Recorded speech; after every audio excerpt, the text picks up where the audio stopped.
it kind of reminds me a little bit. There's an interesting story, a funny story, if you will, about you ever heard this one? A kamikaze pilot. There's a funny story. I guess it's interesting. A funny story about a kamikaze pilot. Here we go. And so he was a pilot who flew in World War II for the Japanese Air Force, and he was interviewed by a newspaper reporter after returning from his 50th mission. I know this doesn't make sense. Kamikaze pilot, 50th mission. Yeah. So the reporter asked the pilot if he wasn't a contradiction in terms. And so the pilot responds and says, how can a kamikaze pilot whose mission is to fly into military bases and naval vessels give up their life in the process still be alive after 50 missions? And so he asks him, the newspaper reporter asks him about it, and it says, well, it's like this, the pilot responded. I was very involved, not very committed, but very involved. And so you have to smile at a story like that, the contradiction of it, of course, because a true kamikaze pilot only flies on one mission. He gives his life for that one mission. He can't be involved without being committed. There's no such thing, really. There shouldn't be any such thing as a half-hearted kamikaze. And that's really what William Wallace was trying to inspire the people there, not to just be half-hearted, not just to be involved, but be committed.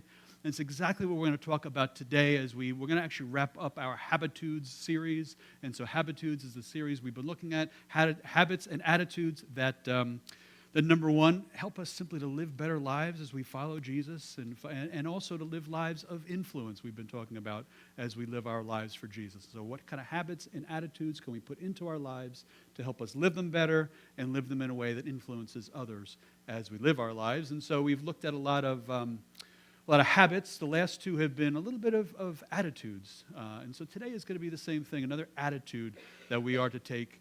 And so today is, as we just hinted at, the title of today's, the image for today, it is the half-hearted kamikaze. The half-hearted kamikaze. That's an interesting thought. It's an interesting, it's an interesting thought. And so kamikaze pilots, as we just talked about, and here's our definition for today. So kamikaze pilots are only useful if they are committed to their mission. It is the same for us. And so we can't have involvement without commitment and be effective in this life. So you can't just have involvement without commitment. If we truly want to be effective, it goes with the territory. And so no matter what you do in life, really no matter what you do in life, we're going to talk about this in terms of our faith, but really no matter what you do in life, if you're half-hearted, if you're just involved in showing up and taking up a seat, you're not going to be real effective. To be effective in whatever you decide and wherever you're going in life, it really takes commitment. I think the people that you see in life who are truly successful are ones who are all in, who are committed. I can remember years ago there was a show, I just looked it up, it was early 2000s, MTV had a show, it was called Driven. Anybody remember that? And they get all these kind of stars. It was Britney Spears and Justin Timberlake, and it was a little documentary about their lives. And so you see people with this great talent, you just assume that they got famous because they're super talented. Well, they are super talented, but really so often when people make it in whatever field they choose, they make it because they were driven. They stopped at nothing to get what they felt like they were called to. And that was the Driven show. It would show how hard these guys worked to get where they were. And so that's kind of the idea in life. If we just half-heart it, if we just show up and be involved, we're never going to be as effective as we could be if we were truly committed. And you can think of the sports analogy. I'm full of sports analogies lately, showing football T-shirts here. And, I think like great sports teams are not always they're not always the team with the most talent. You need some talent to win. But a really great team is a team that is just committed to the coach's message. It's committed to each other, committed to winning. I mean, that's the team. Those are the truly special teams. Sometimes you see even like the Yankees this year, right? Super talented, lots of good players, but just seems like something was missing. And so talent alone isn't going to get us there. It's the sports idea. Commitment is so important. And it's the same thing in life, and we're going to see it's the same thing in faith. And so why don't we commit? Gosh, there's a lot of different reasons why people just don't seem to commit.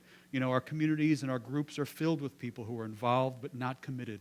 And I think it shows. I think it shows in life, right, where so many people are just involved in whatever group they find them in, where they work, things like that, but not truly committed.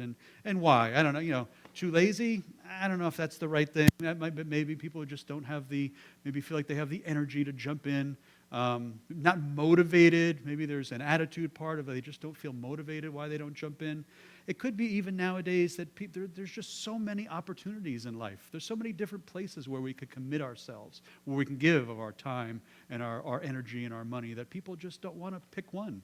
There's the fear, you hear FOMO, fear of missing out. Gosh, if I commit over here, well, then maybe there's going to be a better opportunity over there that I might miss out on.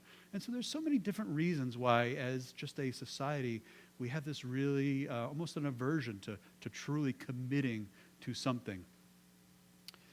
But it is so important. We don't want to go, I feel like sometimes we just settle for mediocrity in life. Rather than really committing to a cause, committing to something, we settle too often into mediocrity.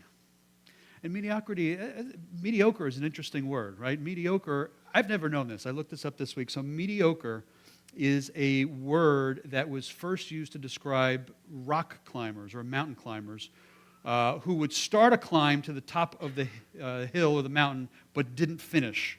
They would stop halfway. The word literally means middle of the rock, mediocre, middle of the rock.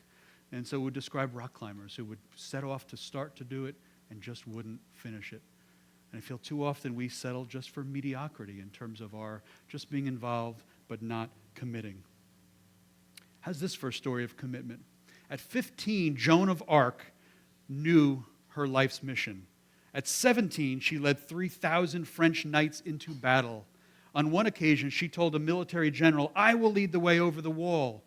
The general replied, "Not a man will follow you." Joan of Arc said, "I won't be looking back to see if there's anybody following me." She was so committed to what she was doing. She was so into it that she wasn't worried about who was following her because she was going anyway. At 19, Joan of Arc was burned alive because she would not recant her commitment to France. The British gave her a chance to regain her freedom if she would only change her allegiance, but she would not. And in choosing to die at the stake, she said this. She said, "Everyone gives their life for what they believe. Sometimes people believe in little or nothing, and yet they give their life to that little or nothing. One life is all we have, and we live it, and then it's gone. But to give up what you are and to live without belief is more terrible than dying, even more terrible than dying young." Great quote, great attitude by Joan of Arc, who recognized that we're all given one life. And whether we realize it or not, we're giving it for something. And so is it going to be nothing? Is it going to be mediocrity? Is it going to be just go along to get along? Or are we going to live our lives for something and commit ourselves to something? And in the midst of it, find true satisfaction, find true success in life. That is kind of what we're looking at today. Are we willing to, and are we committing to something? So what are you giving your life to? What are you giving your life for? How do you know, by the way? One way, and we've said this for years, is to judge commitment is look at your time, your energy, and your money, right? Look at your day planner, look at where you're spending your time, recognize where you're giving of your time, look at your checkbook, where you're giving your money. That so often tells you where you are truly committed to. We're actually going to start a series a little bit in terms of trusting God with our time and energy and our money coming up real shortly. But what are you giving your life to? Are you committed to something? If you were to look at yourself, would you see yourself as one who says, "Yeah, I'm really involved. I've run 50 kamikaze missions and I've come back from each one, I'm involved, but I'm not necessarily committed." I do see that in myself, there's so often we are that way. That's what that movie clip showed too, right? A bunch of those guys were involved. They all came out. They were all there, but not many of them were willing to kind of give their lives, to actually fight in the battle. And so for us, are you committed or are you just involved? And so what we'd like to look at today, and really what, to me, the punchline is this, is that if we are going to find true life, a life truly worth living, life as it was meant to be lived, we find it by following after Jesus, number one. We find life, what it's about, by following after Jesus and committing to his ongoing mission within the world. There's lots of things that we can give our time, energy, and money to. There's lots of places where we can commit ourselves. What I want to say to you today is that the best place that we can invest our commitment is in Jesus and his ongoing mission. Amen? I mean, this is so true. And so that's what we're going to look at today. And so we're going to look at that question of just simply, are you involved or are you committed? I want to look at really a framework this morning of what commitment looks like. And so I want to read just a couple of verses from the Gospel of Matthew about discipleship, about commitment, about what that looks like. And so I want to start here. Let's start with Matthew chapter 16, verses 24 and 25. Real simple, just 2 verses here. And it is Jesus talking to his disciples, right? The ones who have decided to commit themselves and follow Jesus. And so it says, then Jesus told his disciples, if anyone would come after me, he's talking about us. He's talking about the people who would, in years to come, continue to follow Jesus. As if anybody would come after me, let them deny themselves and take up their cross and follow me. Those are the 3 things we're going to look at. He says, for whoever would save his life, right, look to keep his life, look to keep, his everything he wants, just live life on their own terms. Ones who would try to keep their life actually will lose it. But whoever loses their life for my sake will find it. Whoever commits themselves to me and following me will actually, what we just said, is find life and real life. That's where it's all about. And so we're going to look at that verse. But what I want to do is I just want to also just backtrack a little in Matthew here and look at, so he said that's a verse and a couple of lines that are Jesus talking to his disciples. And so I thought, yeah, let's look at how the disciples signed up, how they got on board with this whole Jesus thing. And so if you were to backtrack a little in Matthew's Gospel to chapter 4, you've got Jesus taking a stroll by the beautiful Sea of Galilee, right? Jesus is walking along the beach, along the shore of the Sea of Galilee, and he sees 2 brothers, Simon, who is, of course, Peter, and his brother Andrew. What were they doing? They were casting a net into the sea, for they were fishermen. Simon, Peter, and Andrew were fishermen. They were good Galilean boys who had grew up in that area, who had probably for most of their lives just recognized that what they were going to do and what they were going to be was fishermen, because it's what their dad did. And it's exactly the way their life was going to that point. They grew up, they learned from dad, they spent time with dad out on the water, and now as young adults and young men, they were fishermen like their father. That was their life. That was what they were giving their lives to. That was their career.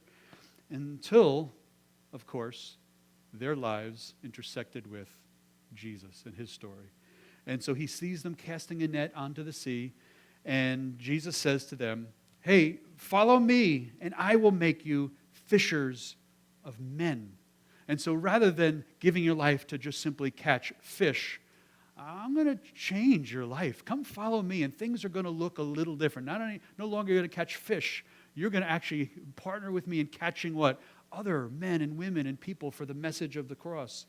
And so he says, and it says immediately. I mean, there must have been something in that call that they recognized, because immediately it says, they left their nets and followed him. They left everything they knew. They left everything they were committed for. They left everything that up to that point, it seemed like their life was pointing them to. They left it there at great personal cost, I'm sure, and walked away and followed Jesus. And immediately it says they left their nets and followed him. And then going on from there, he saw 2 other brothers, James, the son of Zebedee, and John, his brother, in the boat with Zebedee, their father. Probably a very similar story, James and John and their father Zebedee, right? They've taken after their fathers. They were mending their nets, and he called to them. And immediately they left the boat and their father and followed him. And so we have in these verses, Jesus, in the first verses, Jesus kind of clarifying what it would mean to be his disciples. He wanted to make no mistake that following him would cost his disciples and cost us. And that cost is commitment to him and his mission. And we see an example of somebody being called out by Jesus into his life, into following him, into being committed to him and his mission. And so I want to look, really what we're going to look at is that first verse, that 16, and I want to look at 3 kind of statements that sum up the idea of commitment. And as we look at these three statements about summing up commitment to something, we just ask ourselves, right, am I living a life of commitment? Or am I living a life simply of involvement? And then the second question would be, not only am I committed to something, but what am I committed to? That's really kind of the idea that I want to paint today. Am I committed or not? Am I just involved in things in life, maybe in this thing called faith? And then if I am committed, or maybe even if I'm not, like, what is it worth committing to? What is worth giving my life to? So that's what we want to look at this morning. And the first thing we want to look at is the idea of sacrifice. Such a tough word, sacrifice. Sacrifice costs so much. It's so final, sacrifice. And so sacrifice would be, of course, Jesus told his disciples, if anyone would come after me, let him deny himself. This is what we're talking about. Denying self, setting aside our own comforts and our own pleasures. You know, it's not easy to deny ourselves. It's not easy. I mean, we want what we want in life, don't we? I mean, we all love, to just pursue our own desires, our own comfort, what's best for us. It's hard. Denying ourselves is hard. I battle that every night when I want to get up out of bed and have a snack. And I'm like, I should not. I so badly want cookies and milk, but I shouldn't, right? You just want to give yourself what you want. But why do if we're going to deny ourselves, we have to have something that we're committed. There has to be something that we feel like, you know what, this is worth denying for, right? I just haven't gotten my head that it's worth denying a snack to look a little skinnier or be a little more healthy. I haven't quite got that in my head. But what Jesus asks us for is to recognize that there is something worth living this life for, that is really important, that is really good, and that is Him. You know, if Jesus is worth anything, then Jesus is worth everything, right? If He is worth anything, if He is worth following in any way, if what He has done for us on the cross and the love that He has shown for us, the forgiveness that He gives us, the life that He offers us, if it's worth following at all, this whole Jesus life, it's worth giving everything to. Jesus gave everything for us. And what does He asks in return? He asks us to give ourselves to Him, to deny ourselves, in some sense, say, you know what, Jesus, I've done it my own way, and I've gone my own way, and I've done things on my terms, and I've done what was best in my own eyes. And you know what? It hasn't always worked. Jesus, help me to deny myself and pursue You, because You are worth it. And so denying ourselves is hard, but it is so necessary, this idea of sacrifice. The Bible would use the idea of just simply dying to self. Dying to self is hard.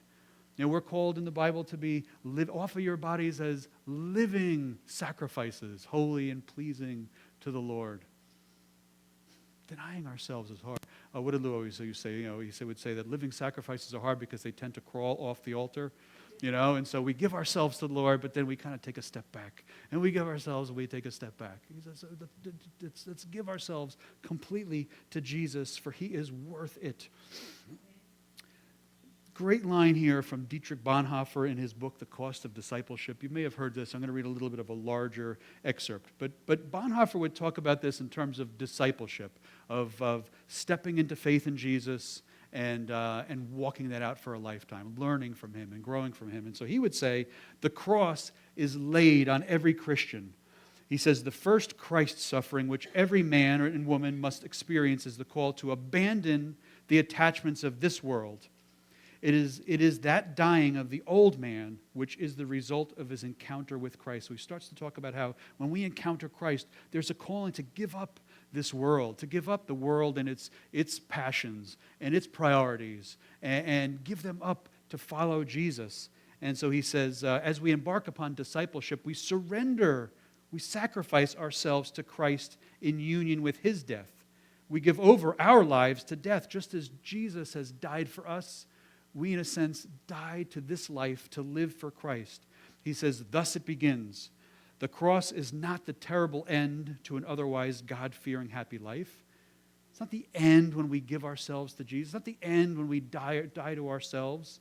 He goes, thus begins the cross is not a terrible end to an otherwise happy life, but it meets us at the beginning of our communion with Christ.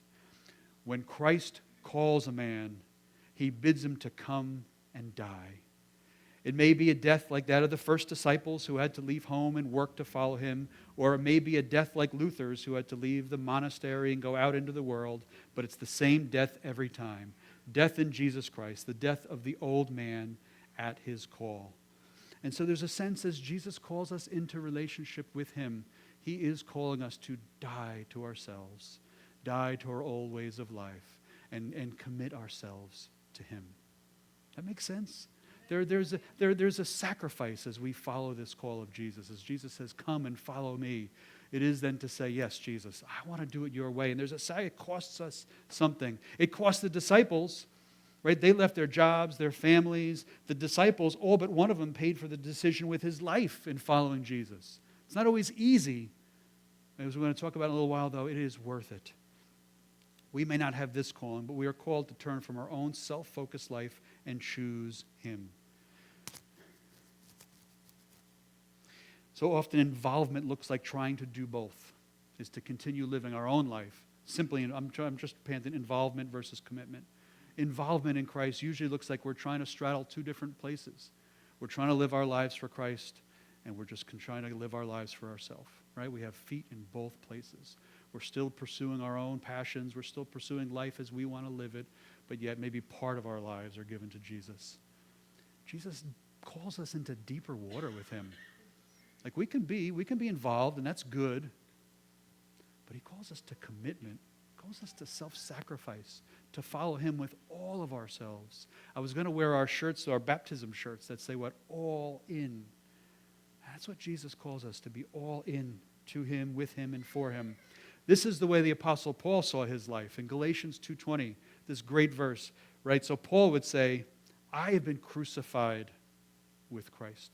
Right? He would say, just as Jesus was crucified for me, he goes, I consider myself crucified for Christ.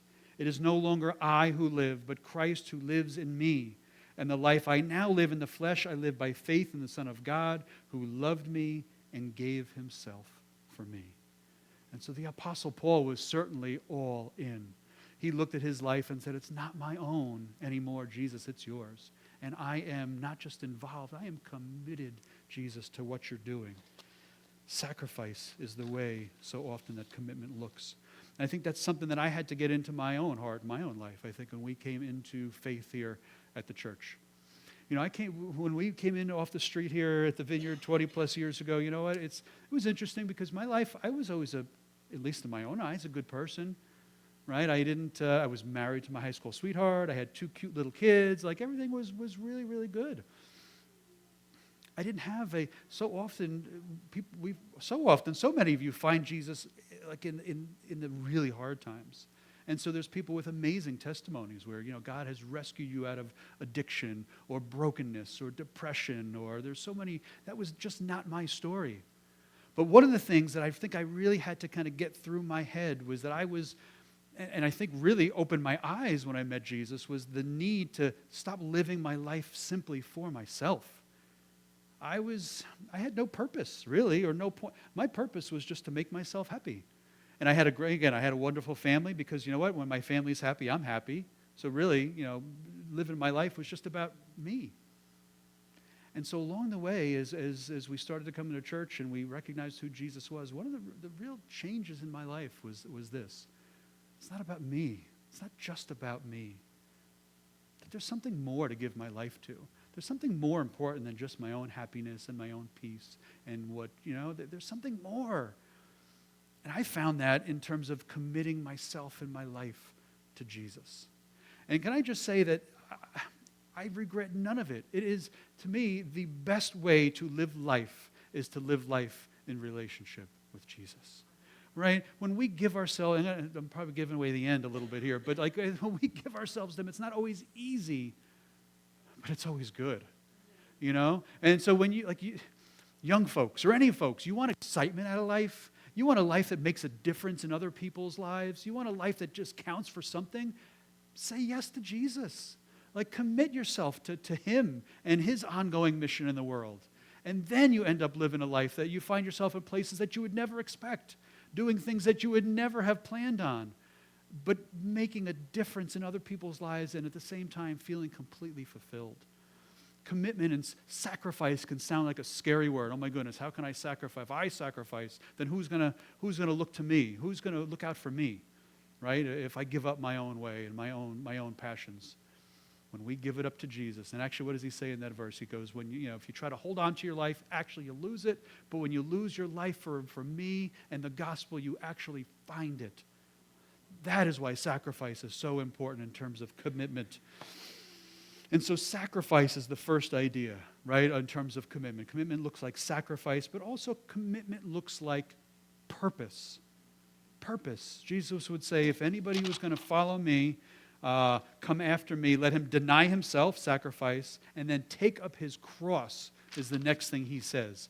We're going to talk here about purpose, finding your reason why God placed you on the earth. For Jesus, the cross was his place of greatest purpose. For Jesus, the cross was his place of greatest obedience.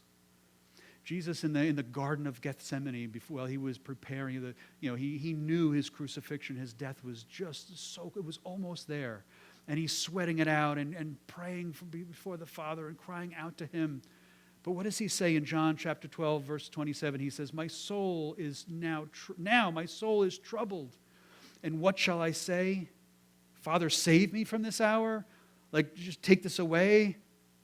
Let my best interest be done. I don't want to do this. It's hard. I'm just gonna be, involved but not committed. I've gone this far, but I don't want to go anymore. Jesus says, is that what I'm going to say? He says, no. But for this purpose, for the cross, to die for humanity, for this purpose, I have come to this hour. Jesus knew his purpose. He knew why he came and what he was for. And knowing his purpose prevented him from just being involved, right? Just coming to teach, just coming to show a way, just coming to pray for some people. No, he was committed, and he was going to go the whole way because he knew what his purpose was for, to give himself completely as a sacrifice for us. Jesus had purpose. He was able to sacrifice because he knew what he was about and what he is for. And so what is our larger purpose, right? What are you committed to? And so, in one sense, Jesus calls us to commit to himself, to follow him. But in the calling to follow Jesus, he invites us into his ongoing mission and purposes in the world. And so the question is, can we see our purposes in this life somehow wrapped up into Jesus' ongoing mission in the world? As a church, we see ourselves as being a place on mission. We're not just a place where you come to church on Sunday and watch service, right? We see ourselves as more than that. This is our celebration. This is our time of worship. This is our time of getting together, of hearing the word and worshiping and praying for each other. But this is not all we are about as a community of God. We see ourselves truly as ones who, and what is our mission statement? Is to know him and to make him known. As a church, we want to be that kind of place that is committed in terms of our purpose is to seeing people come to faith who don't know Jesus, right? That's part of why we're out at Community Day, right? We want to ultimately make connections and relationships with people so that people could meet this Jesus, so they could step into faith in Jesus, so they could be discipled and grow and learn and healed of whatever it is that life has thrown at them, and so that they then they can go and make him known to others, right? So we are on mission. We are not a static entity that just sits here. I kind of see ourselves as a bus rolling down the road, right? Trying to pursue the kingdom of God. And so as a church, we are on mission. Can you see your lives in that way as well? Can you see your life in some way wrapped up into the mission of Jesus? Where might Jesus be calling you to find purpose in the midst of his greater purpose in the world? Can you find it here at the church? Each ministry that we do is missional, if you think of it that way. God bless. And so our teachers who are downstairs with the kids, right? The kids, they're not just there we always say, right? They're not just there to keep the kids occupied while we come up here and do church. When we're down there teaching, they have a passion. They want to see kids introduced to Jesus. They want to see kids learn and grow in their faith. They want to see a lifetime of faith start now. They're on mission. Jesus' ongoing mission. when we host and we greet people as they come in, it's not just to be nice, though we want to be nice. It is that we can make it an easy landing when somebody comes here for the first time, where they feel comfortable and welcomed so that they can come and hear the message of the gospel, where they can come and grow in their faith. All of it. Sound, media. It sounds like, we just want the room to be nice. We want to be able to hear things. We want to be able to see pictures. No, it's all an effort to do everything we can as a community to make a place where people can hear the message of Christ and learn and grow. Right? And so everything we do, we feel like, is missional. Can you see, and again, in some senses, what are you for? What's your purpose in life? Can you see part of your purpose in terms of what God is doing in the world? 2 Corinthians 5:19 and 20, it says this, "For Christ was reconciling the world to himself, not counting their trespasses against them." Right? And so what was Jesus? Jesus has come to what? Die on the cross, right? To reconcile.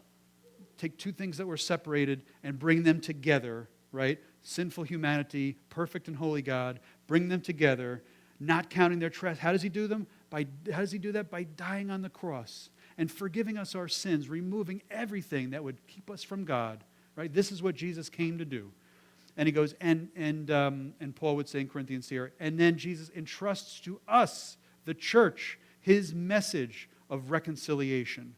Therefore, we are ambassadors for Christ, God making his appeal through us. And so as a church, and who is the church? It's us as individuals. God makes his message known in the world through us. Can you see in some way your purpose tied up with the purpose of Christ and the purpose of the church? In terms of commitment, I was just going to tie this in. We did our connection class. We do our membership class quarterly. We did one just on Friday night. And we have, I will say three. We have 3 new people who took our membership class who have committed themselves to say, you know what?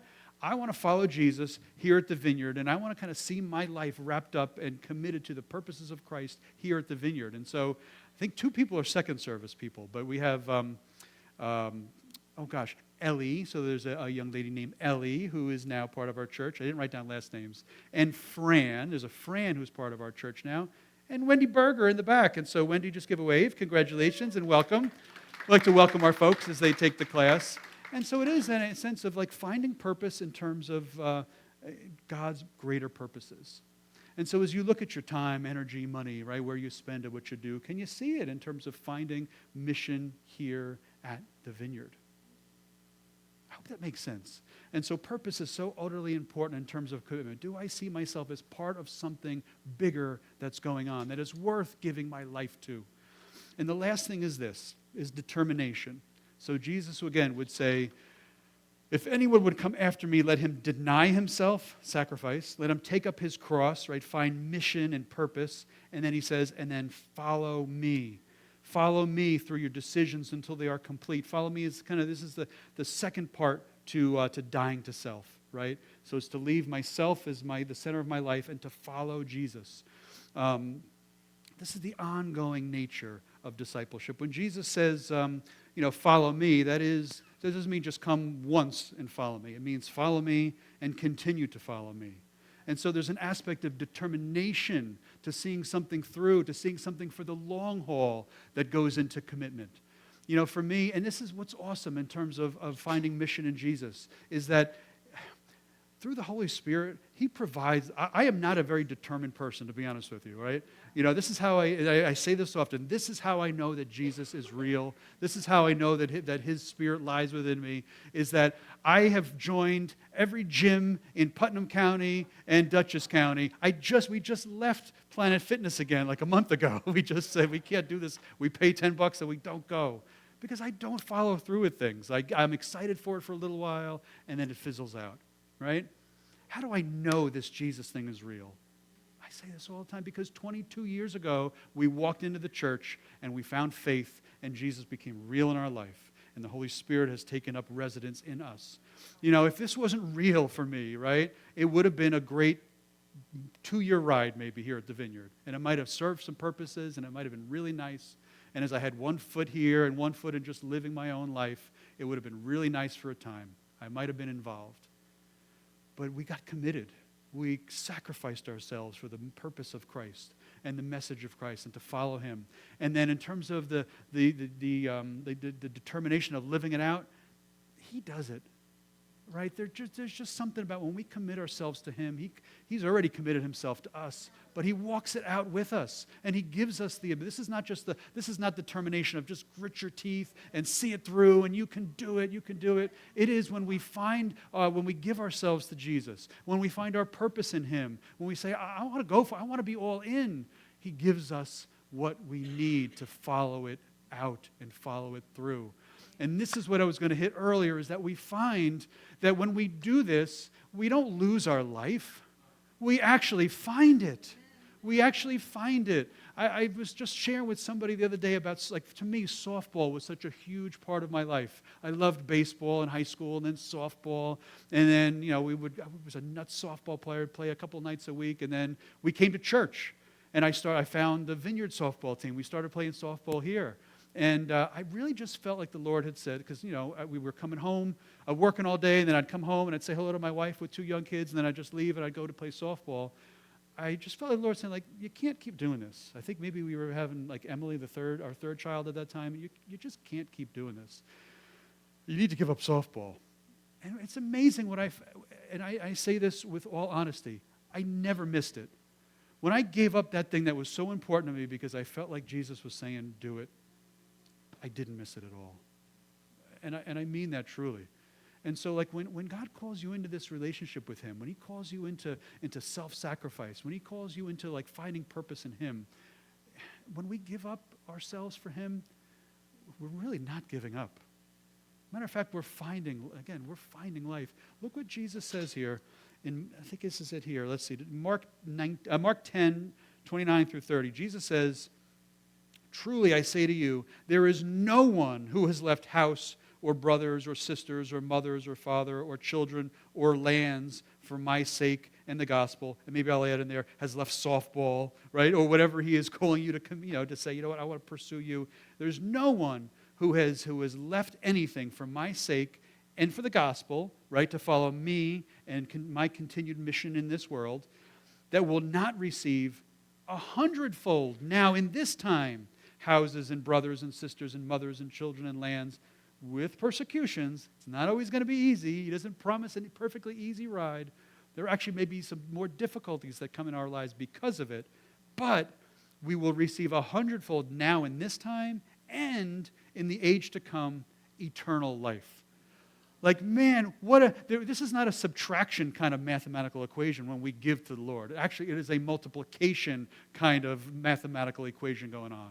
When we give, we think we would be subtracting. When we say no to ourselves, yes to Jesus, when we give of our time and our energy and our money to his ongoing purposes, even maybe as we're doing it here at the Vineyard, as we give, it's not subtraction.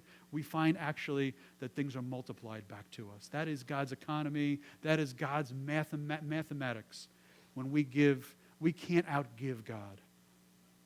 There is nobody, right, that has left anything for the Lord that doesn't fail to receive 100-fold now, and the kicker, eternal life in his presence. Life as it was meant to be lived. Life in the presence of God without pain, without sorrow, with perfect joy. That's what lies ahead for eternity. It is good. God's math is amazing, right? God's math is good. And so the determination part, I would just simply say, is that, right? He gives us what we need, right? And we find actually when we give, we get. We don't give to get. Oh, is there something that says we give to get and get to give and give to get? That might be a financial thing. I don't know, it just popped in my head. But man, do we find when we give. And can anybody say yes to that? Like you found when you've given yourself to the Lord in any way, shape, or form that he has given back to you, which means time, right? I say this a lot too. When you take your time to go and deliver food, Chris, right, to go deliver food to the poor through our food pantry. Oh my goodness, I got some million things to do on Sunday. I got a bunch of kids. I've got to run this way and that way. Let me take my time. You just find when you take your time to do it, just somehow it all works out, right? That you have more time on the other end to do stuff that you didn't have before. It just works out that way. When you give of your energy, right? Today, we're going to be out at East Fishkill Park till 7 tonight, giving. But I know at the end of it, I'm going to be tired, but I'm going to feel fulfilled, and it's going to be so worth it. When we give of our money, when we talk, we don't talk about tithe a lot, right? But when we say, you know what, Lord, I give you my tithe, my first fruits, the 10th of my earnings. When I give to you through the church, right, you just find out that it works. It has for us for years. You do your bills and you figure, oh my goodness, if I actually gave this much to church and to God's mission, like there's no way my bill, it's just not going, it doesn't line up. But I'm just telling you, and tons of people can tell you that when you do that, it works. That's just the way God's economy works. And so it is self-sacrifice, it is finding mission and purpose, and it is determination and just seeing it through. Right? Because the involved so often would say, hey, it would have been me, right? This is working for me right now. This is really, really great. But the committed says, like, I am all in. I am going for this thing. And the great thing about Christ, as we wrap this up too, to me the great thing about Jesus, as we said, is that, and I didn't actually say this, I meant to say this earlier, is that faith in Jesus costs us nothing, but it costs us everything. It costs us nothing. Jesus has done everything for us. He has died. He has stepped into our lives. He has made it. There's nothing we can do to earn our salvation. There is nothing we can do. All this stuff about being more committed does not indebt God to us in any way, shape, or form. In any way, shape, or form. He has done it all. But there's a sense in terms of His calling. It doesn't cost us anything, but He wants our whole lives. And so I feel like when we live lives that are just involved but not committed, we're like a guitar with no strings. Right? A guitar with no strings is still a guitar, right? This is not necessarily a salvation issue. We can find salvation in Jesus, but there's something about when we say, you know what, I want to be all in, that we end up now playing beautiful music. A guitar is still a guitar without strings, but it doesn't do what it's meant to do. And there's just something about commitment that is like, our lives become this thing that plays beautiful music.